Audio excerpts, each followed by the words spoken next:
क्या तारिक जमील कह रहे हैं नया साल मनाएंगे, कितने लड़के लड़कियां नाचेंगे। तारिक जमील कह रहे हैं जश्न में शराब पियेंगे, अल्लाह को नाराज करेंगे। तारिक मसूद कह रहे हैं हैप्पी न्यू ईयर के नाम से छोड़ रहे लोग मजहब को नहीं मानते। लेकिन मैं तो देख रहा हूं पाकिस्तान में भी लड़कियां कह रही हैं कि कौन होते हो तुम फतवे देने वाले। जमकर जश्न हो रहा है और तो धुरंधर के गाने बजे जा रहे हैं। जी थैंक यू वेरी मच। देखिए राकेश जी, इस बात पर ये जो कुछ इस वक्त हो रहा है नुसरत भरूचा के ऊपर और जो पाकिस्तान की लड़कियों के ऊपर जो फतवे लगाए जाते हैं और लगाए जा रहे हैं, इसके ऊपर दो राय है नहीं। मैं दो टोक ये बात करूंगी, ऐसे तमाम मौलवियों को पागल खाने में जमा करवाएं। इनको पागल खाने में जमा करवाने की जरूरत है, इनको जेल ना भेजें, आप सीधे पागल खाने में जमा करवाएं। इसकी वजह यह है कि ये मुझे वो आयत दिखा दें जहां पर ये लिखा है कि अगर कोई मुसलमान लड़की मंदिर में कदम रखेगी या कहीं किसी ऐसी जगह पर जाएगी तो उसकी वो गुनाहगार हो गई और उसके ऊपर ये लाजिम है। ये वो मौलवी हैं, ये वो मुफ्ती हैं जो कभी लाउड स्पीकर को हराम कहा करते थे और अब ये लोग लाउड स्पीकर इस्तेमाल करते हैं। ये मौलवी वो हैं जो कभी कैमरे को कहा करते थे कि ये हराम है। आज ये सब लोग कैमरे के सामने बैठकर फतवे दे रहे हैं। ये वो मौलवी हैं, ये वो मुफ्ती हैं जो कभी मोबाइल को हराम कहा करते थे। आज ये सब लोग मोबाइल इस्तेमाल कर रहे हैं और उसी मोबाइल को सामने रखकर अपने फतवे जारी कर रहे हैं। ये सब मौलवी जो है ना, ये डबल स्टैंडर्ड। बरेलवी साहब सुन लीजिए सर, मैं इसके बाद तुरंत आ जाऊंगा। आज आप ही मुझे लग रहा है कटघरे में रह जाएंगे जब डिबेट खत्म होगी। बरेलवी साहब 30 सेकंड सुन लीजिए, आलिया तो फिर आप रिप्लाई करिएगा। मैं बारी बारी से सबके पास जाऊंगा, ठीक है? जी मेरा ये कहना है, आप मुझे सुन लें। कभी आप पहले ये कहा करते थे कि लाउड स्पीकर हराम है, आज वो लाउड स्पीकर आप इस्तेमाल करके फतवे दे रहे हैं। कभी आप कहा करते थे कि कैमरा हराम है, आज वही कैमरा इस्तेमाल करके आप फतवे दे रहे हैं उसी कैमरे पे बैठ के। कभी आप कहा करते थे कि अमेरिका और यहूदियों के बनाए हुए मोबाइल हराम है, आज उसी मोबाइल को लेकर आप सबको नजर आ रहे हैं। ये क्या कर रहे हैं आप? डबल स्टैंडर्ड है आपके। जब आपके इस्तेमाल में कोई चीज आती है, आपको वो सही लगती है तो वो हलाल हो जाती है, और अगर वो आपके लिए नहीं होती, एक औरत के लिए होती है, खातून के लिए और महिला के लिए होती है, तो वो हराम हो जाती है। आप होते कौन है? ये 21वीं सदी है, 21st सेंचुरी में बैठकर आप पत्थर के जमाने की बातें करते हैं। पत्थर के जमाने के वो तमाम आप रिवाज लाना चाहते हैं जिसमें आप औरत को पत्थर मार के संसार करना चाहते हैं। इसलिए मैंने कहा कि इनको पागल खाने में जमा करवाएं। ठीक है, आपकी क्या राय है? अंबर जैदी आपकी क्या राय है? ये फतवे पर फतवे थोड़ी देर पहले बरेलवी साहब कह रहे थे नए साल का जश्न मत मनाइए, आप कह रहे हैं नुसरत भरूचा शरीयत की कस्टडी में। अल्लाह जो कहता है कि जो अल्लाह नियत को जानता है, हमारे दिलों को हाल को जानता है, तो मेरे समझ में नहीं आता। और वैसे भी हमारे इस्लाम में तो मुल्ला मौलवी का कोई कॉन्सेप्ट ही नहीं है, तो ये बिचौलिए कहाँ से आ जाते हैं अपनी मौजूदगी को दर्ज कराने के लिए। हर दूसरे दिन कोई पागलों वाली बात बोल देते टीवी पे बैठकर। यही परसों बोल रहे थे बरेलवी साहब के भाई हमें यहूदो नसारा की नकल नहीं करनी चाहिए। आज ये हर वो यहूदो नसारा की हर इन्वेंशन, हर टेक्नोलॉजी, हर चीज का इस्तेमाल करके अपनी शक्ल दूसरों तक पहुंचाते हैं और दूसरों तक जूतों को खाने वाला काम करते हैं। तो सबसे पहले मैं तो इस बात को कहती हूं कि जितने भी मौलाना है, आलिया जी ने बोला कि उनको पागल खाने में डालना चाहिए, पागल खाने में तो डालें ही, साथ ही साथ इन सब की फ्रीडम ऑफ स्पीच और एक्सप्रेशन छीन लेना चाहिए। इनके पास होना ही नहीं चाहिए अधिकार कि खुद को एक्सप्रेस कर सके, क्योंकि जब मुंह खोलते तब पागलों वाली बात करते, तब आतंकवादी वाली बात करते, तब अलगाववाद वाली बात करते। आप कौन होते हैं ये इशू करने वाले कि भाई आप महिलाओं को क्या करना चाहिए, क्या नहीं करना चाहिए? मैं आज से जब आप बोलेंगे मैं आपको फतवा दूंगी कि आपको घर में बैठकर नमाज पढ़ानी चाहिए और अपने फतवे अपने घर वालों तक रखने चाहिए। सबसे पहले फतवे अपने आप पे लागू करो। आप खुद क्यों फॉलो नहीं करते हो इस्लाम की बातें और इस्लाम को बदनाम करने के लिए टीवी पे आके बैठ जाते हैं? शर्म नहीं आती? आपको लगता है कि आप मौलाना हो, इस्लाम के पैरोकार हो? आप इस्लाम की सबसे बड़ा नुकसान कर रहे हो, सबसे बड़े गुनाहगार आप लोग इस्लाम के हो। आप लोगों से दोज़खें भरी भी होंगी, दोज़ख कम पड़ जाएगी आप लोगों से। और ये इस्लाम में खुद कहा है कि जो 14वीं सदी के मौलाना होंगे सबसे बड़े गुनाहगार होंगे। आप महिलाओं को तो डराते हो, लेकिन सबसे ज्यादा आपसे दोज़खें भरी भी होंगी। तो ये भी आप बताया करो, जब वीडियो बनाते हो तो उसमें ये भी बताया करो कि सबसे ज्यादा दोज़खें जब महिलाओं को बोलते हो कि आप भवें बनाएंगे, बाल कटाएंगी, नेल पॉलिश लगाएंगी, तो आपको दोज़ख में जाना पड़ेगा। 14वीं सदी के मौलानाओं से दोज़खें भरी होंगी। अब मैं हर दिन फतवा दूंगी। ठीक है। अब रिजवी साहब एक मिनट एक और है, आलम रिजवी साहब, अब मुझे बताइए कि दोज़ख में कौन जाएगा? दोज़ख में जाएंगे ये फतवे जारी करने वाले लोग जो कट्टरपंथी सोच, जिसका विरोध तो यहां पर साजिद रशीदी जी भी आज कर रहे हैं, या फिर दोज़ख में वो लोग जाएंगे जो मंदिर में चले गए?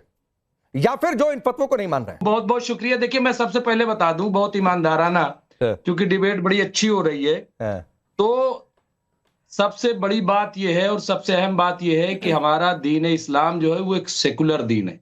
मैं आपको बता रहा हूं, सेकुलर दीन है। और सेकुलर कैसे है मैं आपको बता रहा हूं। बिस्मिल्लाहिर्रहमानिर्रहीम, लकुम दीनकुम वलिय दीन।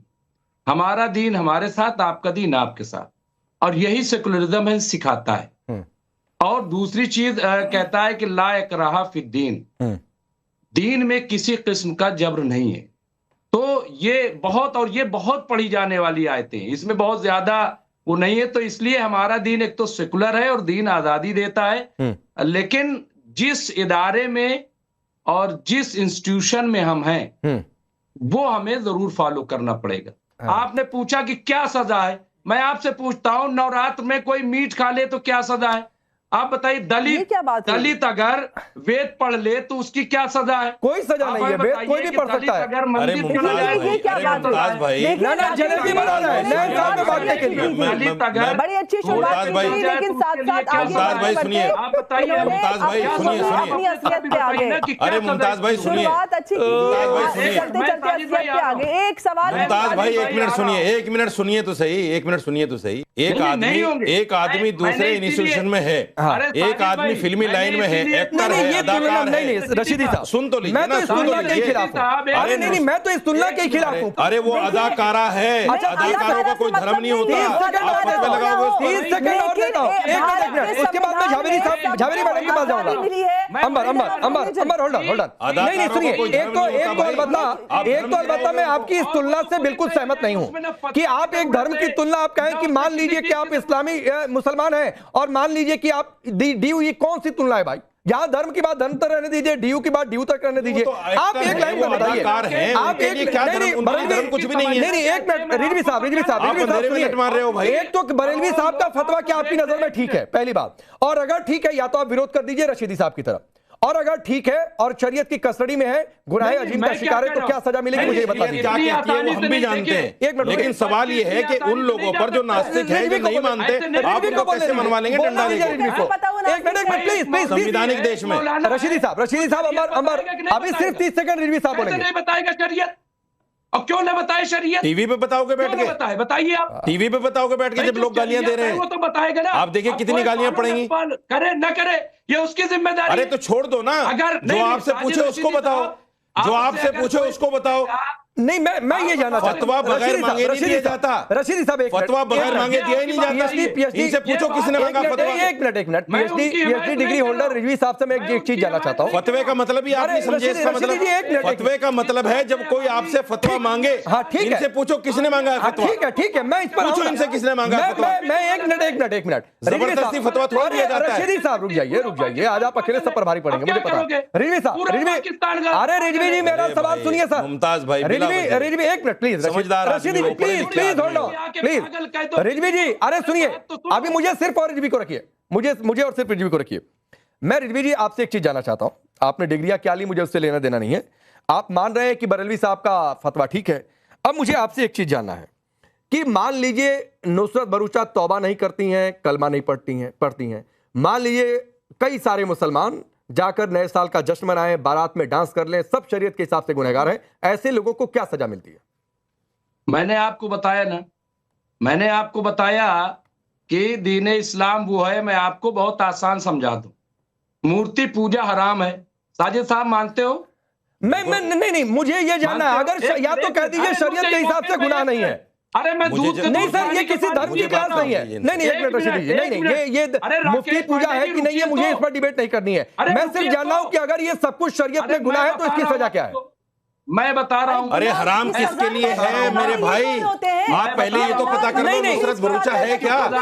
नहीं मैं ये पता नहीं नुसरत भरूचा है क्या है तो सजा क्या है? गुनहगार है, आलिया सिर पकड़ रही है आपकी गोलमाल जलेबी वाली बातों को सुनकर। ये इस्लाम में हर मजहब में है। मुमताज भाई, मुमताज आलम रिजवी साहब, नुसरत भरूचा एक नास्तिक लड़की है। झावेरी के पास जाता हूं, वो धर्म नहीं मानती। मुमताज झावेरी ने अभी तक नहीं बोला। कैसे फतवा लगा दोगे उसके ऊपर? सुनिए रिजवी साहब, आप कैसे फतवा लगा दोगे? जो आपने कहा ना कि हर धर्म में लिखा है, तो सर हर धर्म की ठेकेदारी मत लीजिए। मैं आपको पहले बता दे रहा हूं, मैं हिंदू हूं और मुझे मेरे हिंदू होने पर गर्व है, लेकिन मैं इस्लाम का भी उतना ही सम्मान करता हूं, मैं सिख धर्म का, ईसाई धर्म का भी उतना ही सम्मान करता हूं, और मैं मस्जिद में भी जा चुका हूं, चर्च भी जा चुका हूं, और मस्जिद या चर्च जाने से मेरे धर्म इतना आसान है कि बांटते फिरो, उसको बांटते फिरो, पकड़ते फिरो।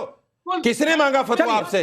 सुनिए, पूछो इनसे, झावेरी से किसने मांगा फतवा? मुमताज झावेरी जी, ये नास्तिक आदमी के लिए फतवा देके बैठ गया जी का फतवा और ये रिजवी जी का गोल